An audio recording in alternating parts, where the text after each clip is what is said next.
اعوذ باللہ السمیع العلیم من الشیطان الرجیم بسم اللہ الرحمن الرحیم قال اللہ تبارک و تعالی فی قرآن المجید والفرقان الحمید سبحان الذی اسریٰ بعبدہ لیلا من المسجد الحرام الی المسجد الاقصی صدق اللہ العظیم۔ بخشش کہاں ہے صاحب قرآن تیرے بغیر، ملتی نہیں دولت ایمان تیرے بغیر، لا ریب ہر بشر نے تسلیم یہ کر لیا، انسان بن نہ سکا کبھی بھی انسان تیرے بغیر۔ حمد و صلات کے بعد حاضرین و سامعین، آج کا ہمارا ٹاپک ہے نبی کریم صلی اللہ علیہ وآلہ وسلم کی معراج شریف۔ اللہ رب العزت نے سورہ بنی اسرائیل میں اعلان فرمایا سبحان الذی اسریٰ بعبدہ لیلا من المسجد الحرام الی المسجد الاقصی، پاک ہے وہ ذات جس نے اپنے بندہ خاص کو رات کے تھوڑے سے حصے میں، رات کے مختصر حصے میں مسجد حرام سے مسجد اقصی تک کی سیر کروائی۔ دیکھیں اللہ رب العزت نے تمام انبیاء کو معجزے عطا کیے، جیسے ہم نے سورہ البقرہ میں بھی ڈسکس کیا ہے، اور سورہ آل عمران میں حضرت عیسیٰ علیہ السلام کے معجزات کے بارے میں ابھی تازہ پڑھا ہے۔ حضرت عیسیٰ علیہ السلام کو اللہ نے معجزہ عطا کیا، آپ کے پاس اگر مادرزاد اندھا کوڑ کا مریض آتا، دست مسیحائی پھیرتے تو بالکل ٹھیک ٹھاک ہو جاتا۔ حضرت عیسیٰ علیہ نبینا علیہ الصلوۃ والسلام آپ مردوں کو زندہ کر دیا کرتے تھے۔ حضرت عیسیٰ علیہ السلام مٹی کے پرندے بناتے، پھونک مارتے تو وہ بالکل اڑتا ہوا پرندہ بن جاتا۔ آپ نے بے شمار انبیاء کے معجزات پڑھے۔ اسی طرح حضرت داؤد علیہ السلام کو اللہ رب العزت نے یہ معجزہ عطا کیا تھا کہ آپ اپنے ہاتھ میں لوہے کو رکھتے تو وہ لوہا پگھل کر نرم ہو جاتا تھا، جس طرف وہ مروڑنا چاہتے تھے وہ مروڑ لیتے تھے۔ حضرت داؤد علیہ نبی علیہ السلام آپ لوہے کی زریں بھی تیار کیا کرتے تھے اور بڑی نفیس زریں تیار کرتے تھے اور اپنے کام میں بڑے ماہر تھے۔ اللہ رب العزت نے یہ معجزہ عطا کیا تھا کہ آپ کے ہاتھ میں لوہا پگھل جایا کرتا تھا۔ اسی طرح حضرت موسیٰ کلیم اللہ علیہ نبی علیہ السلام آپ کو اللہ نے معجزہ عطا کیا تھا کہ آپ نے جب اپنا عصا اس پانی میں پھینکا تو وہ بہت بڑا اژدہا بن گیا اور چھوٹے چھوٹے مصنوعی سانپوں کو کھا گیا۔ اسی طرح حضرت موسیٰ علیہ نبی علیہ السلام کو اللہ نے یہ معجزہ عطا کیا تھا کہ آپ نے اپنا عصا اس پتھر پہ مارا تو اس سے 12 چشمے جاری ہو گئے۔ تو یہ تھے انبیاء کرام علیہ السلام کے معجزات کیے عطا۔ خدا نے معجزے انبیاء کو معجزہ بن کے آیا ہمارا نبی، ہمارے نبی صلی اللہ علیہ وآلہ وسلم کو اللہ نے بے شمار معجزے عطا کیے۔ آپ کا حسن و جمال بھی وراء الورا ہے، آپ صلی اللہ علیہ وآلہ وسلم کا انداز گفتار بھی نرالا ہے، آپ کے اطوار بھی نرالے، آپ کا ہر فعل، آپ کا ہر قول، آپ کا ہر عمل جو ہے امت کے لیے مشعل راہ ہے۔ جیسے شاعر کہتے ہیں سر سے لے کر پاؤں تک تنویر ہی تنویر ہے، گفتگو سرکار کی قرآن کی تفسیر ہے، سوچتی تو ہوگی دنیا میرے مصطفیٰ کو دیکھ کر وہ مصور کیسا ہوگا جس کی یہ تصویر ہے۔ وہ مصور کیسا ہوگا جس کی یہ تصویر ہے۔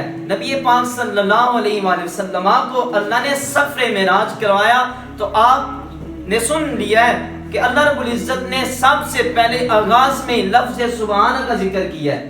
لفظ سبحان کا ذکر کر کے فرمایا کہ میرا محبوب خود نہیں آیا، میرے محبوب کا آنے کا ارادہ بھی نہیں تھا، لیکن پاک ہے وہ ذات سبحان الذی اسریٰ بعبدہ لیلا من المسجد الحرام الی المسجد الاقصی۔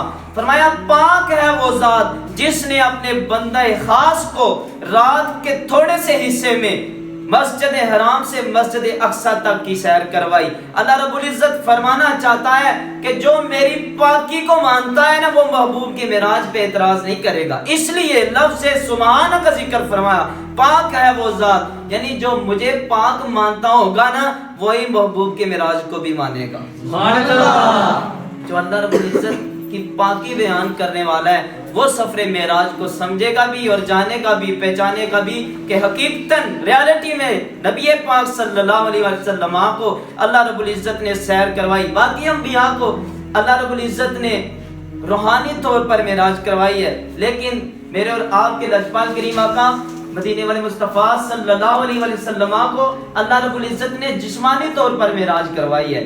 پھر اللہ رب العزت آگے اعلان فرما رہے ہیں, اللہ رب العزت نے جب اپنے نام کی باری آئی تو لفظ اللہ جی کا استعمال کیا ہے, اور جب نبی پاک صلی اللہ علیہ وسلم کے نام نامی اسم گرامی کی باری آئی تو لفظ عبدی ہی سے تعبیر فرمایا ہے.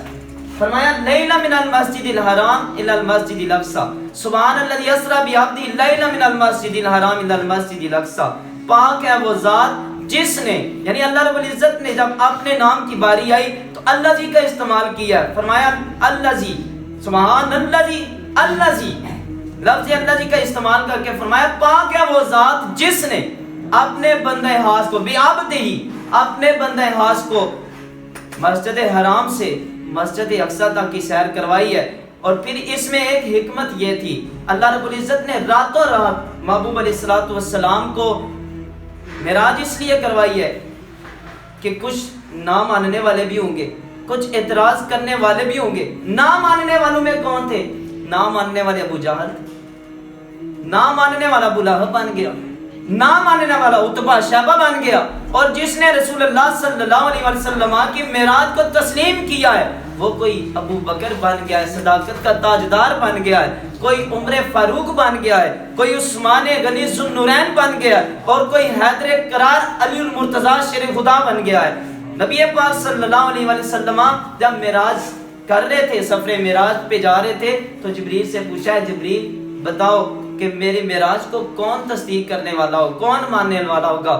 جبریل امین کہتے ہیں یا رسول اللہ صلی اللہ علیہ وسلم صداقت کا تاجدار صدیق اکبر ہی کافی ہے.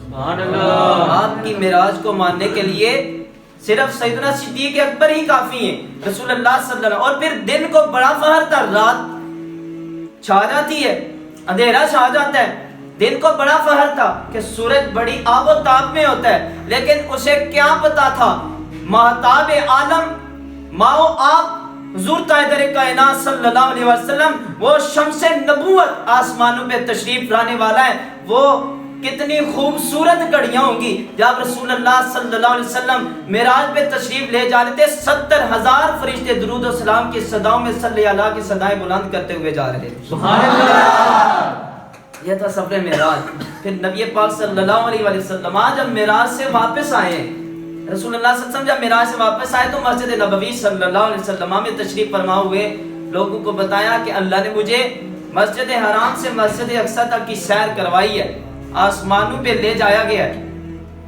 تو نبی پاک صلی اللہ علیہ وآلہ وسلم جب لوگوں کو بتا رہے تھے, وہاں پہ ابو جہل بھی موجود تھا, ابو لہب بھی موجود تھا, تو وہ دوڑتے ہوئے نبی پاک صلی اللہ علیہ وآلہ وسلم کے اس غلام سیدنا صدیق اکبر رضی اللہ تعالیٰ عنہ کے گھر کے باہر جا کر دستک دیتے ہیں. دروازہ کھٹکھٹایا, ابو بکر باہر آئے. کہا ابو بکر اگر آپ کو کوئی کہے کہ رات کے تھوڑے سے حصے میں اللہ رب العزت بندے کو مسجد حرام سے مسجد اقصی تک لے گیا ہے, کیا آپ مان جاؤ گے؟ انہوں نے کہا یہ بات ماننے والی تو نہیں ہے. کہا یہ آپ کے نبی اگر کہیں, کہا اگر نبی کہیں تو میں مان جاؤں گا, کیونکہ نبی پاک صلی اللہ علیہ وسلم پر ہم ایمان لائے. نبی پاک صلی اللہ علیہ وسلم نے رب کا پتہ بتایا, رب کو بغیر دیکھے ہم نے رب کو تسلیم کر لیا ہے. اگر رسول اللہ صلی اللہ علیہ وسلم ہمیں کہیں نا تو ہم مان جائیں گے, اور میرے نبی نے اگر فرمایا تو صدقہ, میرے نبی صلی اللہ علیہ وسلم نے سچ فرمایا. کہا جاؤ جا کر مسجد نبوی میں دیکھو, ابھی بھی رسول اللہ صلی اللہ علیہ وسلم لوگوں کو بتا رہے ہیں. صدیق اکبر جاتے ہیں, یا رسول اللہ صلی اللہ علیہ وسلم مجھے دوبارہ بتائیں آپ کیا فرما رہے تھے. رسول اللہ صلی اللہ علیہ وسلم نے فرمایا کہ اللہ نے مجھے مسجد حرام سے مسجد اقصی تک کی سیر کروائی ہے. تو نبی پاک صلی اللہ علیہ وسلم جب فرما رہے تھے, صدیق کہتے ہیں صدقتا یا رسول اللہ. سبحان اللہ. پھر رسول اللہ صلی اللہ علیہ وسلم بیان فرماتے, صدیق کہتے ہیں صدقتا یا رسول اللہ. پھر نبی پاک صلی اللہ علیہ وسلم بیان فرماتے, صدیق کہتے ہیں صدقتا یا رسول اللہ. تو جب مجلس ختم ہوئی, برخاست ہوئی, رسول اللہ صلی اللہ علیہ وسلم نے فرمایا صدیق آج کے بعد تو ابو بکر نہیں ہے, آج کے بعد تو صدیق بھی بن گیا ہے.